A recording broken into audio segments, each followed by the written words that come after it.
Hi friends, welcome to AFH kitchen. ఈరోజు మనం తయారు చేసుకోబోయే రెసిపీ బీరకాయ పెసరపప్పు కర్రీ అండి. చాలా టేస్టీగా ఉంటుంది. ఇది దేంట్లోకైనా బాగుంటుందండి. దీనికి కావాల్సిన పదార్థాలు ఏంటో తెలుసుకుందాం. బీరకాయ, పెసరపప్పు, అల్లం వెల్లుల్లి మసాలా, కరివేపాకు, మిరియాలు, కొబ్బరి పొడి, ఉల్లిపాయ ముక్కలు, పచ్చిమిర్చి, టమోటా, ఉప్పు, పసుపు. దీన్ని ఎలా తయారు చేసుకుందామో ఒకసారి చూద్దాం. కుక్కర్లో కొద్దిగా ఆయిల్ వేసుకుందామండి. ఇందులోకి ముందుగా మిరియాలు,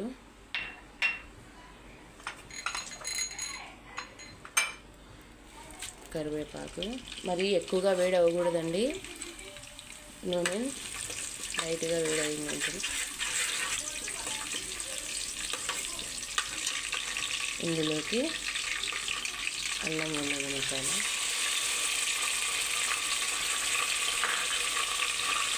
ఉప్పు, పసుపు, సన్నగా కట్ చేసుకున్న పచ్చిమిర్చి వేసి దీన్ని ఒకసారి బాగా మిక్స్ చేసుకుందాం.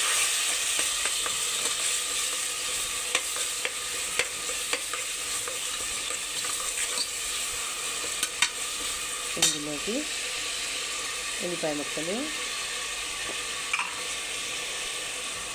టమోటా, కొబ్బరి పొడి కూడా వేసి బాగా మిక్స్ చేసుకొని దీన్ని 10 నిమిషాలు లో ఫ్లేమ్లో ఉడకనిద్దాం.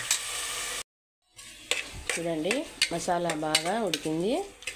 ఇప్పుడు దీన్ని ఏ కర్రీకైనా మనము టేస్ట్ రావాలంటే ముందు మసాలాని కరెక్ట్గా ఫ్రై చేసుకోవాలి. ఇందులోకి పెసరపప్పు కూడా వేసుకుందాం.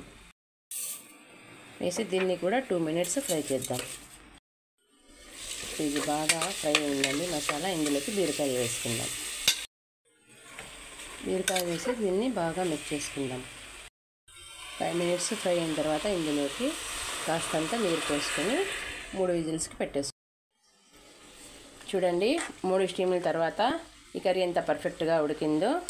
తినండి, ఆరోగ్యంగా ఉండండి. నా ఛానల్ని లైక్ చేయండి, సబ్స్క్రైబ్ చేసుకోండి.